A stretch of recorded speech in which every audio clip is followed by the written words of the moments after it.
இன்னைக்கு நான் வந்து சைனீஸ் ஹக்கா நூடுல்ஸ் எப்படி செய்கிறதுன்னு சொல்லி தர போகிறேன். வாங்க வீடியோக்குள்ளே போகலாம். இதில் வந்து வெஜ்ஜு நான்வெஜ்ஜுன்னு 2 டைப்புமே செய்வாங்க. வெஜ்ஜில் வந்து உங்களுக்கு பன்னீர் அப்புறம் மஷ்ரூம் அந்த மாதிரிலாம் கூட போடலாம். அப்புறம் வெஜிடபிள்ஸும் சேர்த்து போட்டுக்கலாம். நான்வெஜ்னால் வந்து உங்களுக்கு எது வேணுமோ போட்டு பண்ணிக்கலாங்க. சிக்கன் மட்டன் எது வேணுமோ. இப்போ வந்து நான் வெஜ்ஜில் தான் பண்ணுறேன். பாருங்கள் என்னென்ன போடுறேன்னு பாருங்கள். கேபேஜ் வந்து சும்மா 2 அந்த இலையை எடுத்து நல்லா வந்து நீளமாக மெல்லீஸாக கட் பண்ணி வச்சுருக்கேங்க. கேப்சிகமையும் வந்து ஒரு பாதி கேப்சிகம் எடுத்து அதையும் நீளமாக முடிஞ்ச அளவுக்கு தின்னாக கட் பண்ணியிருக்கேன். கேரட்டையும் கட் பண்ணி அதே மாதிரி கட் பண்ணி வச்சுருக்கேன். நல்லா வந்து வர்ட்டிகலாக கட் பண்ணி வச்சுருக்கேன். அப்புறம் இஞ்சி வந்து ஒரு துண்டு எடுத்து அதையும் வந்து ஃபைனாக சாப் பண்ணியிருக்கேன். பூண்டு வந்து ஒரு 3-4 பல் வாசனைக்காக அதையும் வந்து நல்லா ஃபைனாக சாப் பண்ணிட்டேன். அப்புறம் வந்து சோயா சாஸ் வந்து ஒரு 2 to 3 டீஸ்பூன் எடுத்துருக்கேங்க நான்.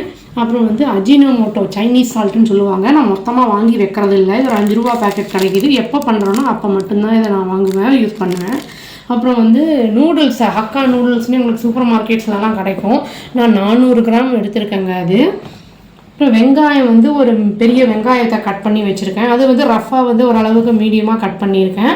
தண்ணி எடுத்துருக்கேங்க.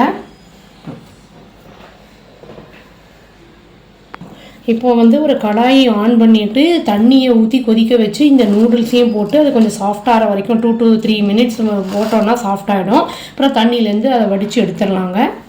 இந்த ரெசிபிக்கு நான் தனியாக சால்ட்டு போடலைங்க. ஏன்னா வந்து உங்களுக்கு அஜினோமோட்டோவே சைனீஸ் சால்ட்டு தான். அப்புறம் வந்து சோயா சாஸ்லேயுமே உங்களுக்கு வந்து சால்ட் இருக்கும், கொஞ்சம் கூடவே இருக்கும். அதனால் நான் தனியாக சால்ட்டெல்லாம் ஆட் பண்ணல. தண்ணி வந்து கொதிக்கட்டுங்க. தண்ணியிலேயே வந்து போட்டேன் நான். அது அப்படியே வந்து கொதிக்கும் போது அது கொஞ்சம் அப்படியே சாஃப்டாகும். அந்த டைமில் வந்து நம்ம வடித்து எடுத்துடலாம். ரொம்ப வந்து கொதிக்க விட்டோன்னா ஒரு மாதிரி கொலன்னு ஆயிரும். பேக்கெட்டில் வந்து எடுக்கும்போது பார்த்தீங்கன்னா மொறுன்னு இருக்கும். அதாவது வந்து உடச்சா உடையும். இப்போ பார்த்தீங்கன்னா அது வந்து பார்த்தாலே முக்காலுக்கு வெந்திருக்கு. இதை வந்து நம்ம வடிகட்டி எடுத்துடலாங்க. இனி கொஞ்சம் வேணும்னா வேக விட்டுக்கலாம். நம்ம கலரும் கொஞ்சம் சேஞ்ச் ஆகிருக்கும். பார்த்தாலே தெரியும் உங்களுக்கு. அந்த மொறுப்பு இல்லாமல் அந்த சாஃப்டாக இருக்கிறது தெரியும் பாருங்கள். இது பாருங்கள், நான் தண்ணியெலாம் நல்லா வடிகட்டி எடுத்துட்டேன். பார்த்தாலே உங்களுக்கு தெரியும் நல்லா வந்து வெந்திருக்கு. இது அதாவது ரொம்ப குழகுழன்னு ஆக விடாமல் வேக வச்சுருக்கேன். இப்போ வந்து இதில் வந்து இது ஆக்சுவலி ப்ராசஸ் ஃபுட்டு மைதாங்கிறதுனால வந்து நம்ம அக்கேஷ்னலாக சாப்பிட்றது தான் நல்லது. இப்போ எண்ணெயை ஊற்றிட்டுங்க. இப்போ வந்து சூடான உடனே இஞ்சி பூண்டு போட்டுடலாம். இப்போ வந்து இஞ்சி பூண்டு இது சாப் பண்ணி வச்சுருந்தோம் இல்லைங்களா, அதை போட்டேன் நான். இப்போ ஃப்ரை பண்ணியிருக்கேன். இந்த வாசனை வந்தவுடனே வெங்காயம் போட்டுடலாம். வெங்காயம் போட்டுக்கோங்க. நம்ம கொஞ்சம் ஃப்ரை ஆகட்டும். லேசாக ஒரு பீச் வேணும்னா உப்பு போட்டுக்கலாம், சீக்கிரம் வாங்கிறதுக்கு. இப்போ நம்ம ஸ்லைஸாக கட் பண்ணி வச்சுருக்கோம் இல்லைங்களா, தின்னா அந்த எல்லா வெஜிடபிள்ஸையும் ஒன்றாவே போட்டுடலாம். நம்ம கேபேஜு, கேரட்டு, கேப்சிகம் எல்லாத்தையும் போட்டு நல்லா ஃப்ரை பண்ணிக்கலாங்க. நல்லா அருமாவே நல்லாயிருக்கும். உங்களுக்கு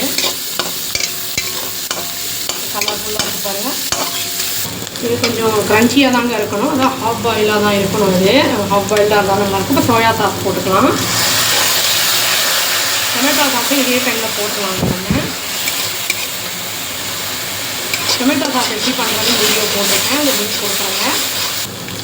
சும்மா ஒரு 3 டீஸ்பூன் அளவு கார்லிக் சாஸ் போடுறாங்க. இது வேணும்னா போட்டுக்கலாம், ஆனால் ஆப்ஷனல் தான். அது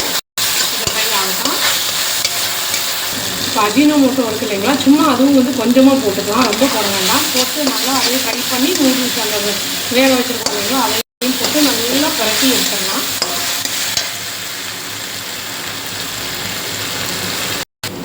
அவ்வளோதாங்க. நூடுல்ஸ் போட்டு நல்லா கிண்டி எடுத்துட்டேன் நான்.